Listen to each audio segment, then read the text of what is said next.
50,000 দি 50 লাখ নিয়াৰ পৰিকল্পনা কথাটো মনত ৰাখিব সহ্য নহলেও কৈ দিলো অসমৰ ৰাইজে বহিৰাগত শিল্পীক বৰপিৰা পাৰি দিয়ে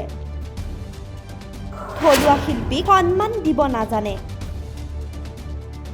আবেগত 50,000 টকাত বিক্ৰী যোৱা অসমীয়া জাতি এইবাৰ বহিৰাগত শিল্পীয়ে ফালি দিব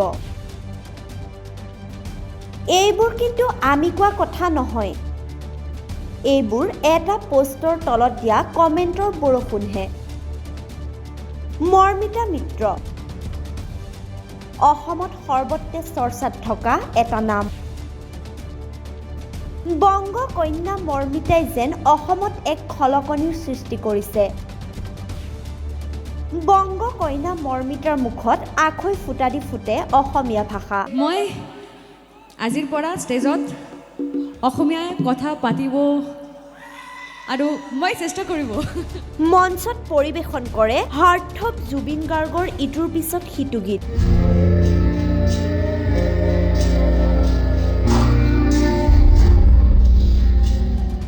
এতিয়া আহিছো মূল কথালৈ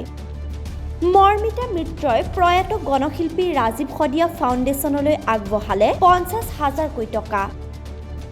এই কথা সামাজিক মাধ্যম যোগে সদৰি কৰিলে জিতেন দত্তই এই কথা প্ৰকাশ হোৱাৰ পাছতেই ধাৰাসাৰ কমেণ্ট এই কথা যেন সহ্য কৰিব পৰা নাই একাংশৰ মতে 50,000 টকা দি 50 লাখ টকা লুটিব আৰু কত যে কি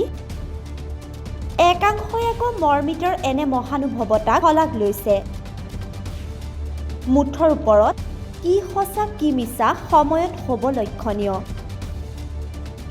নিউজ ডেস্ক PB সংবাদ ৰাজ্যৰ সংবাদ জগতত নৱতম সংযোজন আমি খোজ দিম জনতাৰ পক্ষত প্ৰতিটো প্ৰান্তৰ প্ৰতিটো খবৰ পোনপ্ৰথমত আজি সংযুক্ত হওক PB সংবাদৰ সৈতে প্ৰতিটো সমষ্টিৰ পৰা বিচৰা হৈছে সংবাদ প্ৰতিনিধি আজি প্ৰেৰণ কৰক আপোনাৰ CV